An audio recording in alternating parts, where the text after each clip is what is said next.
Chapter 14. The Impression of Increase.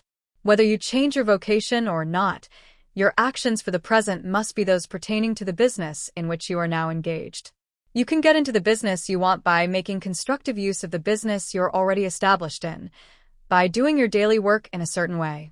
And insofar as your business consists in dealing with other men, whether personally or by letter, the key thought of all your efforts must be to convey to their minds the impression of increase. Increase is what all men and all women are seeking. It is the urge of the formless intelligence within them, seeking fuller expression. The desire for increase is inherent in all nature. It is the fundamental impulse of the universe. All human activities are based on the desire for increase. People are seeking more food, more clothes, better shelter, more luxury, more beauty, more knowledge, more pleasure, increase in something, more life. Every living thing is under this necessity for continuous advancement. Where increase of life ceases, dissolution and death set in at once.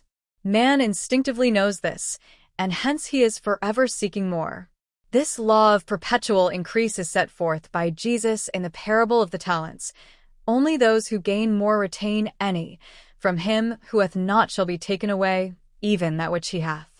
The normal desire for increased wealth is not an evil or a reprehensible thing. It is simply the desire for more abundant life. It is aspiration. And because it is the deepest instinct of their natures, all men and women are attracted to him who can give them more of the means of life. In following the certain way as described in the foregoing pages, you are getting continuous increase for yourself, and you are giving it to all with whom you deal. You are a creative center, from which increase is given off to all. Be sure of this, and convey assurance of the fact to every man, woman, and child with whom you come in contact. No matter how small the transaction, even if it be only the selling of a stick of candy to a little child, put into it the thought of increase, and make sure that the customer is impressed with the thought. Convey the impression of advancement with everything you do, so that all people shall receive the impression that you are an advancing man, and that you advance all who deal with you. Even to the people whom you meet in a social way, without any thought of business, and to whom you do not try to sell anything, give the thought of increase. You can convey this impression by holding the unshakable faith that you, yourself, are in the way of increase, and by letting this faith inspire, fill, and permeate every action. Do everything that you do in the firm conviction that you are an advancing personality and that you are giving advancement to everybody. Feel that you are getting rich, and that in so doing you are making others rich, and conferring benefits on all. Do not boast or brag of your success, or talk about it unnecessarily. True faith is never boastful. Wherever you find a boastful person, you find one who is secretly doubtful and afraid. Simply feel the faith, and let it work out in every transaction. Let every act and tone and look express the quiet assurance that you are getting rich, that you are already rich. Words will not be necessary to communicate this feeling to others. They will feel the sense of increase when in your presence, and will be attracted to you again. You must so impress others that they will feel that in associating with you they will get increase for themselves. See that you give them a use value greater than the cash value you are taking from them. Take an honest pride in doing this and let everybody know it, and you will have no lack of customers. People will go where they are given increase, and the Supreme, which desires increase in all, and which knows all, will move toward you men and women who have never heard of you.